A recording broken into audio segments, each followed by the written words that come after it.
Bonjour à tous et bienvenue sur la chaîne Wrestling Love. On se retrouve aujourd'hui pour une toute nouvelle vidéo. Alors nous allons faire une review dans cette vidéo, nous allons parler de DDT, nous allons faire la review, on avait fait déjà la review du premier jour du King of DDT, on va faire la review cette fois du deuxième jour donc du King of DDT qui est un tournoi de la DDT qui se déroule sur plusieurs shows évidemment. Bon il y a moins de shows qu'en 2020 parce qu'en 2020 le tournoi commençait en 16e de finale, or là il commence en 8e de finale. Donc on avait eu tous les 8e de finale dans le premier show qui s'était déroulé le 10 juin, dont je vous invite à aller voir la review d'ailleurs que j'ai faite sur ma chaîne. Et là du coup le 20 juin on avait le deuxième jour du King of DDT 2021 avec certes de l'undercard mais aussi et surtout les 4 quarts de finale du King of DDT. Donc tournoi qui donnera le droit au vainqueur du tournoi d'avoir un match de championnat KOD Openweight en main event du Wrestle Peter Pan qui est le plus gros show de l'année de la DDT qui se déroulera le 21 août prochain. Et si jamais c'est Jun Akiyama, actuel champion KOD Openweight, qui le gagne, comme je l'avais expliqué, il a le droit de choisir son challenger, comme Tetsuya Endo l'avait fait l'année dernière en affrontant Daisuke Sasaki lors de Ultimate Party 2020. Parce que oui, l'année dernière, le Peter Pan s'était déroulé plus tôt, il s'est déroulé plus tard cette année en raison du Cyber Fight Festival, qu'il y avait tout simplement le 6 juin. Du coup, on va commencer la review sans plus attendre du deuxième jour du King of DDT 2021, show qui s'est déroulé donc au Korakuen Hall, avec un match tag Hideki Okatani et Yuki Onaya qui affrontaient Yuki Ino et Yuya Koroku. Le match a duré un peu moins de 8 minutes, on a eu une victoire d'Hideki Okatani et de Yuki Onaya. Personnellement, je trouve que c'est peut-être le moins bon match de l'undercard. Le moins bon match de l'undercard pour moi, parce que franchement, il n'y a rien de spécialement hyper intéressant. Après, ça reste un bon opener, évidemment, avec des jeunes qui savent très bien catcher, ou Okatani, Yuya Koroku, personnellement, pour des jeunes, je trouve qu'ils font vraiment bien le taf. À côté, t'as Yuki Ino, qui est un personnage toujours assez drôle, là, évidemment, avec tous ces trucs de haka, tout ça. Enfin, c'est vraiment booké comme un opener, comme un match de kick-off, finalement. Mais ça reste plutôt cool à regarder. En tout cas, moi, personnellement, j'ai trouvé le match bien cool. Victoire d'Hideki Okatani et Yuki Onaya, c'est assez logique, évidemment, c'est Koroku qui perd le match, étant donné que c'est le dernier Young Lion à être arrivé en date à la DDT. Mais voilà, bon match, après, c'est pas conseillé, je trouve, personnellement, j'ai mis 3, voilà. T'as Yuki Onaya qui est un peu plus transparent que les 3 autres, mais ça fait quand même le taf. Du coup, voilà pour ce premier match du show. On va maintenant passer au deuxième match de l'undercard. Le deuxième match de l'undercard, c'était une Battle Royale, Delayed Entry Battle Royale pour être plus exact, pour le championnat Iron Man Heavy Metalweight. Shinya Aoki défendait son titre avec, dans la Battle Royale, Anthony Honda, Chris Brooks, Kazuki Hirata, Matt Poli, Yukio Sakaguchi, Makoto Oishi, Saki Akai et Toru Owashi. Alors, le match, la bataille royale, elle a duré un peu plus de 11 minutes. C'est Yukio Sakaguchi qui a gagné le match et qui est donc devenu nouveau champion Ironman Heavy Metalweight. C'est Shinya Aoki, pardon, donc champion en titre, s'est fait éliminer en premier en se faisant pin par Kazuki Hirata. Kazuki Hirata, dans le match, élimine plein de monde. Il élimine Chris Brooks, Saki Akai, il est en folie, Kazuki Hirata, Toru Owashi, mais également Makoto Oishi, les quatre que je viens de citer étant par-dessus la troisième corde.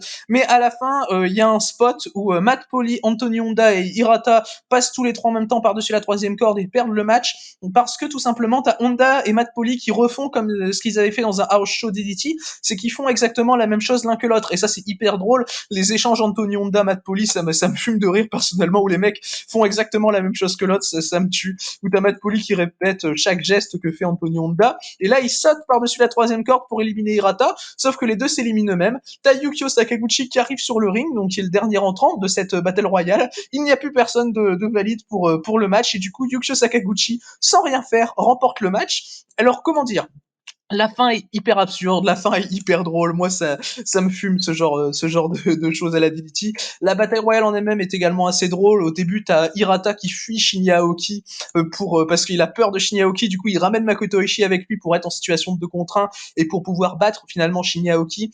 Comme j'ai dit, Honda et Matt Poli ont été drôles également.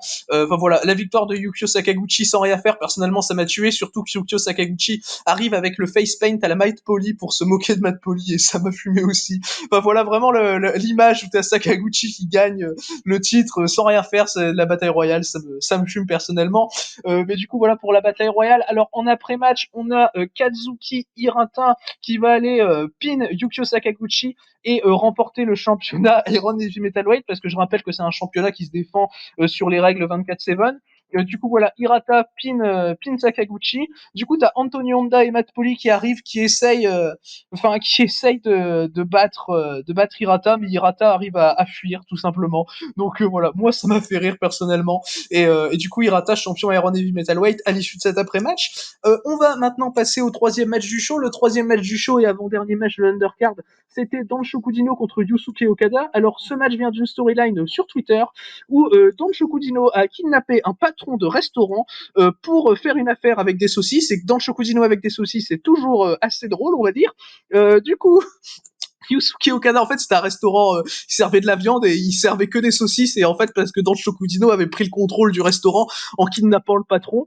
Du coup, t'as le patron qui arrive avec Yusuke Okada. Et enfin, ça me fait rire rien que d'en parler parce que le match, c'est tout un délire. Hein. C'est du Danshoku Dino sur 5 évidemment. Et t'as le patron du restaurant en question qui arrive avec Yusuke Okada à l'extérieur du ring pour l'accompagner. T'as Dino qui arrive, t'as le match qui se déroule, voilà. Et la storyline est absurde, hein, clairement. Voilà, ça me tue personnellement. Et enfin voilà, Dino va évidemment faire du Dino. Il va essayer d'attraper le patron du restaurant, mais le patron du restaurant va pas se laisser faire. Il va même casser un tombé effectué par Yusuke Okada. T'as l'arbitre, il est derrière, il se marre, c'est toujours assez drôle. À la fin, tu as Yusuke Okada qui essaye d'embrasser dans le Shokudino.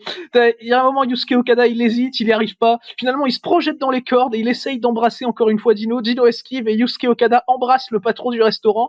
Dino en profite pour faire un roll-up sur Yusuke Okada et lui met le cul à l'air et il pose sa main sur son cul pour faire le tomber. C'est dans le Shokudino sur 5, je vous ai dit. Moi, j'ai mis 3,5 parce que je me suis marré à mort et je comprends qu'on n'aime pas. Hein. Pour le coup, je comprends qu'on n'aime pas du tout. Ça, c'est vraiment pour ceux qui aiment la comédie de Danchoku Dino et la comédie d'Iditi même en général. Et parce que voilà, c'est très spécial. Mais en vrai, c'est logique par rapport à la storyline. C'est ça qui est assez fou, c'est que le match est assez logique par rapport à la storyline. Mais voilà, moi j'ai bien aimé. Le patron du restaurant, il était assez furieux. Enfin, c'était assez drôle.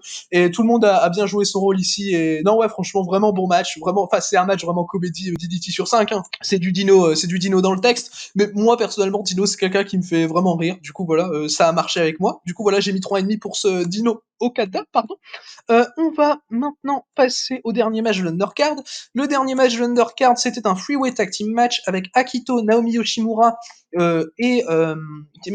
Akito et juste Naomi Yoshimura qui affrontaient 37 Kamina, Shunma Katsumata et Yuki Ueno, mais également une équipe de Damnation en la personne de Soma Takao et Nobuhiro Shimatani. Le match a duré un peu plus de 8 minutes. Victoire d'Akito et Naomi Yoshimura avec Akito qui va soumettre Shunma Katsumata pour remporter le match. Le match est très court, voilà, enfin pas très court non plus, mais c'est 8 minutes quoi. Mais c'est hyper fluide. Vraiment, le match est hyper fluide. Au début, t'as un échange Akito-Soma Takao que j'adore. Et direct, ça m'investit dans le match. T'as aussi un super truc avec Ueno et Yoshimura qui font du callback par rapport à leur passé de partenaires par équipe, où ils font des prises par équipe, où ils éliminent un peu tout le monde. Finalement, Ueno attaque Yoshimura et le dégage du ring. J'ai trouvé ça cool. Enfin voilà. Parce qu'on sait que Yoshimura va aller faire le championnat Universal derrière. Ueno lui a donné une chance, on rappelle, après le match de retour de Naomi Yoshimura. Donc voilà, moi je pense qu'il y a toute une storyline avec Ueno et Yoshimura qui peut être développé, pardon, et qui peut être vraiment génial. Et non, ouais, clairement, on a un très bon freeway tag. Comme j'ai dit, l'action est vraiment super fluide. Mais c'est vraiment Ueno et Yoshimura qui, comme j'ai dit, avec tous leurs tags, tous leurs moves par équipe, là, c'est fou. C'est assez fou, franchement, la fluidité dans le truc qu'ils ont, c'est assez dingue. Enfin, tu sens que les mecs se connaissent, sont une équipe assez régulière au sein de Nautilus, donc. Et enfin voilà, c'est Ueno et Yoshimura, les moves qu'ils ont fait par équipe, même s'ils sont pas dans la même équipe, hein, en soi. Ils sont même pas dans la même équipe dans le match, mais enfin, ils se font un job ensemble qui est assez taré. Et Akito va soumettre Katsumata et la manière dont Akito amène sa soumission à la jambe sur Katsumata, j'ai trouvé ça tellement bien. Enfin, c'est un truc où il se sert des cordes pour retourner Katsumata, pour le placer au sol et passer sa soumission. J'ai trouvé ça super bien fait, super intelligent. Et non, ouais, Akito, il est vraiment super. Le petit legwork qu'il a dans le match sur Katsumata, c'est toujours super cool à voir. Mais voilà, victoire donc d'Akito et de Naomi Yoshimura. Personnellement, je trouve ça bien. Akito vient de perdre un match pour le championnat DDT Universal. C'est bien de lui faire gagner un match. Hein, voilà. Et dans tous les cas, peu importe qui gagnait, j'aurais trouvé ça logique, je pense, peut-être à part Katsumata et Shimatani. Mais du coup, voilà pour ce freeway tag, donc remporté par Akito et Naomi Yoshimura, auquel j'ai mis donc la note de 3,5. On va, avant de passer maintenant au match de quart de finale, donc du King of DDT, on va maintenant passer enfin, c'était pas un match, mais on a Kazuki Hirata qui est débarqué sur le ring, champion Iron Heavy Metalweight, donc comme j'ai dit tout à l'heure. Antonio Honda et Matt Poli arrivent. Donc ils essayent de lui choper le titre, bien évidemment. Ils y arrivent pas, enfin voilà, ils essayent. Shinya Aoki débarque. et il chope le titre à Kazuki Hirata, il lui fait un roll-up, il gagne le titre 1-2-3. Du coup, Shinya Aoki, nouveau champion Iron Heavy Metalweight, Shinya Aoki se barre avec Antonio Honda et Matt Poli, mais du coup Antonio Honda et Matt Poli voulaient juste qu'Hirata perde le titre et ils s'en foutent que ce soit Aoki qui prenne le titre, ils se barrent avec lui pardon. Et voilà, moi ça m'a fait rire parce que enfin voilà, ils voulaient juste qu'Hirata perde le titre, finalement ils voulaient pas spécialement le gagner. Maintenant que c'est Aoki, bah voilà, on s'en fout. Mais voilà, moi ça m'a bien fait rire en tout cas. Du coup, on va pouvoir passer maintenant après ça aux 4 quarts de finale du King of DDT, à commencer par Kazusada Higuchi contre Tetsuya Endo. Alors, on a vu déjà ce match, on le rappelle, lors du Dio Grand Prix l'année dernière, j'avais mis 4,5. Bon, là, j'ai pas mis 4,5, mais ça reste mon deuxième match préféré du show. J'ai adoré vraiment le match, j'ai mis la note de 3,75 et je suis très très proche du 4. Higuchi, super powerhouse dans le match, une très belle offense sur Tetsuya Endo. J'ai trouvé Tetsuya Endo qui a un très bon selling, notamment sur un spot du Big Boot à l'extérieur du ring où Endo le scelle vraiment magnifiquement. Voilà, Endo, il a des très bons retours également parce que Higuchi s'est vraiment booké comme le monstre powerhouse du match et Endo a des bons retours. Il arrive à un moment à faire sa soumission sur Higuchi. Higuchi là, vraiment la combat très bien. Il réussit à s'en échapper pour placer un Iron Claw Slam que j'ai trouvé fantastique. Et la fin est super également. Higuchi fait je sais pas le nom du move exact, très honnêtement. J'ai pas envie de dire de conneries, je sais pas. Je crois que je crois que c'est un Brain Claw, si je dis pas de bêtises. Mais franchement, Higuchi, la fin, elle est hyper impactante, son move de fin.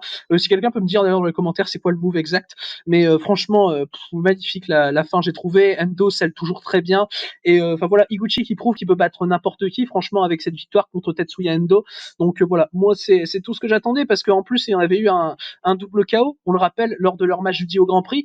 Donc voilà, Higuchi prouve que maintenant il peut battre Endo, il a évolué depuis ce temps-là et il y a plus de match nul. Enfin déjà à l'époque là, c'était le niveau était à peu près égal et là Higuchi il est passé au-dessus, il a encore passé un cap Kazusada Higuchi et moi j'ai trouvé franchement le storytelling du match très très bien raconté, très très efficace. Les deux mecs sont très bons et enfin voilà, tu peux pas avoir un mauvais match avec les deux de toute façon. Du coup voilà, personnellement j'ai mis 3,75 à ce match. On va maintenant passer au deuxième quart de finale du tournoi, c'était Konosuke Takeshita contre Mao. Alors Konosuke Takeshita contre Mao, personnellement ça m'a été bien, mais je pensais pas qu'ils allaient faire un match aussi quali que ce qu'ils ont fait là. Personnellement, c'est mon match préféré depuis le début du King of DDT 2021. Mao et Takeshita sont deux partenaires par équipe, il faut le rappeler. Takeshita, il a fait cette année la Tag League avec Shunma Katsumata et l'a gagné, mais pas avec Mao. Du coup, Mao, il est un peu frustré finalement, et parce qu'il n'a pas pu participer à cette Tag League avec Takeshita, avec qui il avait eu une chance au titre par équipe un peu plus tôt dans l'année, dans un match fantastique d'ailleurs au passage. Mao, du coup, veut prouver vraiment quelque chose à Takeshita, veut prouver qu'il est à la hauteur, et tu peux clairement voir dans le match, tu peux clairement voir que Mao se dépasse franchement. Et les deux se connaissent super bien, franchement, et ça c'est super bien fait parce que t'as des contres dans le match notamment et du but du match qui sont assez fous, franchement, qui sont magnifiques. Et le match prend son temps finalement, même si c'est sur du 13 minutes, le début du match prend un peu son temps et franchement, il est super bien fait et l'histoire est claire, vraiment bien racontée, le match est très très bien construit, des gros strikes également dans le match qui m'ont bien impressionné, notamment un gros coup de genou de la part de Takeshita. Mao va montrer beaucoup de détermination dans le match, mais juste Takeshita est au-dessus et il perd jamais le contrôle du match finalement, même si Mao a évidemment des séquences de domination. Tu le vois par exemple où Takeshita va faire une mimique de Mao pour se moquer un peu de lui, pour essayer de le déstabiliser finalement, parce que même si Takeshita est un jeune catcheur, hein, Mao c'est un peu le jeune dans le match, on va dire, voilà. Et Takeshita c'est le plus expérimenté, voilà. Même si Takeshita, d'ailleurs c'est assez fou, hein, Takeshita le mec a 26 ans et il tape des matchs comme ça, c'est assez taré. Mais voilà, et la fin est très bien construite également. On a eu un excellent match. Personnellement, je lui ai mis la note de 4 étoiles. C'est mon seul 4 étoiles lors de ce King of DDT 2021 pour l'instant. On en espère d'autres évidemment, et c'est possible qu'on en ait d'autres évidemment. Et je pense très honnêtement qu'on en aura d'autres, rien qu'en demi-finale. Bon, au pire, on a la finale quoi. Mais voilà, Takeshita Mao, personnellement, je conseille très très fortement. C'est un match avec beaucoup d'histoire. Il faut clairement une backstory pour le match. Mais enfin voilà, franchement, le match est super bien raconté.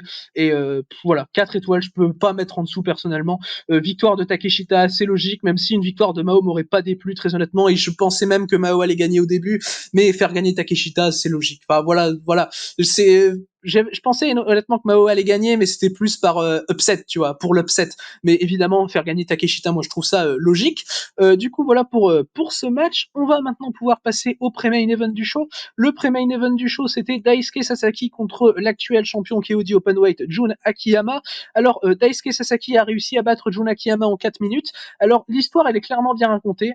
Pour le coup, j'ai aucun problème avec ça. Je trouve ça logique. Bon, après, je suis pas spécialement fan de ce qui est produit. Bon, j'ai mis 2,5. Pour moi, c'est le moins bon match du show. chaud très honnêtement, mais ça souffre fort du fait que ça dure 4 minutes. Après, j'ai préféré ça que le Sasaki Ueno parce que là, je vois une réelle logique par rapport justement au Sasaki Ueno. Je vois une réelle évolution où Sasaki clairement sait il est pas assez fort pour emporter le King of DDT de lui-même. Alors Sasaki, il est toujours accompagné par Matt Poli. Matt Poli distrait toujours l'adversaire de Sasaki. Enfin voilà, t'as toujours cette formule-là et où Sasaki sait que de toute façon, il peut plus gagner de lui-même, gagner au talent pur. Du coup, il y va par la tricherie. Il essaye de gagner tout le King of DDT par la tricherie finalement. Ça avait marché contre Yuki Ueno. Ça a marché également contre Jun Akiyama puisque Matt Poli distrait l'arbitre. Sasaki place un low blow sur Jun Akiyama et part en roll-up. Sasaki remporte le match et donc ça décrédibilise pas Jun Akiyama évidemment, mais aussi c'est cohérent avec l'histoire finalement. Et les 4 minutes sont pas ouf, hein, très honnêtement, c'est vraiment Sasaki qui essaye de tricher. Et en soi, c'est pas ouf, mais c'est bien raconté, tu vois. Du coup, je mets quand même 2,5, je mets quand même la moyenne, voilà. Mais bon, voilà, je vois la logique dans l'histoire. Je pense que Sasaki sera éliminé en demi-finale, très honnêtement. Ce sera contre Konosuke Takeshita qui a battu Mao, le tirage au sort ayant été fait en fin de show. Mais voilà, clairement, en tout cas, je vois la logique, c'est bien fait, j'ai pas de souci avec ça, c'est bien écrit, mais ça me plaît pas. Personnellement, ça me plaît pas trop. Après, voilà, il y a pas de souci, il y a pas de souci avec ça, et au moins ça décrédibilise pas Akiyama lors de son élimination du tournoi. Du coup, voilà pour ce match donc remporté par Daisuke Sasaki en 4 minutes. On va maintenant pouvoir passer du coup au main event de ce show numéro 2 du King of DDT 2021. Alors nous avions Arashima contre Yuri Ino. Le match a duré un peu moins de 25 minutes, donc quand même un assez long match. Logique, c'était le main event. Victoire de Yuri Ino. Alors le match est très bon, très honnêtement. Bon, ça va pas être un de mes matchs préférés du show. Moi, j'ai mis 3,5 personnellement, et spécialement pour la première partie du match. Première partie du match que je trouve vraiment excellente. Arashima va essayer de se concentrer sur la jambe de Yuri Ino. Il a un bon leg work. T'as également des super échanges de chop. Vraiment, enfin voilà, t'as Arashima, Yuri Ino. Logiquement, tu fais des bons échanges de chop. Et notamment à l'extérieur du ring où t'as un échange que j'ai trouvé super. Après, t'as Arashima qui part un peu sur la jambe. Bah voilà, il oublie jamais la jambe finalement d'Ino Arashima. T'as des gros chops de la part de Yurino notamment, même si ceux d'Arashima sont très bons également. Alors, c'est par rapport à la séquence à l'extérieur du ring, c'est pas trop long justement. C'est ce que j'aime dans les séquences à l'extérieur du ring, ce que j'aime en général dans ce genre de séquence, c'est que c'est pas trop long, c'est très efficace, c'est bien fait.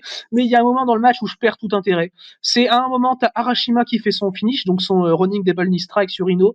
Ino se dégage à deux. À la limite, voilà, à la limite. Sauf que Yuri Ino revient 10 secondes après, t'as Arashima qui monte sur la troisième, et Ino se relève comme si de rien n'était, il vient de se prendre un finisher. Il revient, il fait une powerbomb sur Arashima. Heureusement, Arashima se dégage, parce que si ça avait été ça à la fin, ça aurait été vraiment une fin de merde.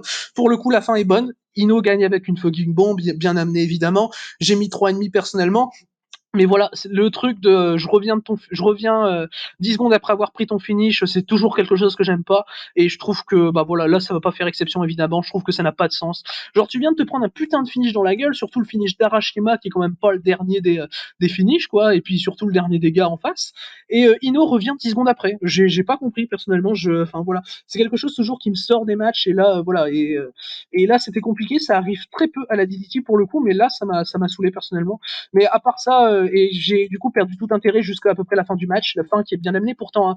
Mais du coup voilà, j'ai mis 3,5 personnellement. Après le match reste vraiment bon, et voilà, si vous perdez pas votre intérêt sur des matchs pour ce genre de choses, regardez le match, parce que je pense qu'on peut facilement mettre 3,75 4 si on n'est pas dérangé par ça. Et parce que après du coup, enfin voilà, j'étais à 4, je suis descendu à 3,75, puis après j'avais plus d'intérêt quoi. Du coup fatalement j'ai mis 3,5 parce que l'intérêt m'a manqué sur les dernières minutes, mais ça reste vraiment bon, ça reste bien exécuté. Arashima et Ino, bon, comment veux-tu faire un mauvais match avec les deux, évidemment, mais voilà. En tout cas, du coup, victoire de Yuri Ino, donc qui ira affronter donc en demi-finale Katsusada Higuchi. Du coup, voilà, c'est ce qui conclut donc ce show, ce Yuri Ino Arashima remporté par Yuri Ino. Alors le show dans l'ensemble, personnellement, je l'ai trouvé vraiment bon.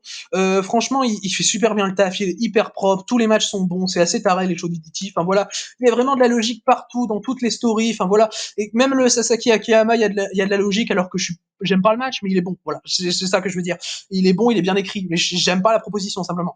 Mais franchement, enfin voilà, t'as Ikuchi Endo, Takeshi Tamao, Arashima Ino. Je conseille fortement les 3 matchs. Le freeway tag également d'Undercard, je le conseille. Enfin voilà, franchement, il y a que des bons matchs. Également, si vous n'êtes pas freiné par rapport à la comédie de d'Anchoku Dino, regardez le Tino Okada parce qu'il est hilarant.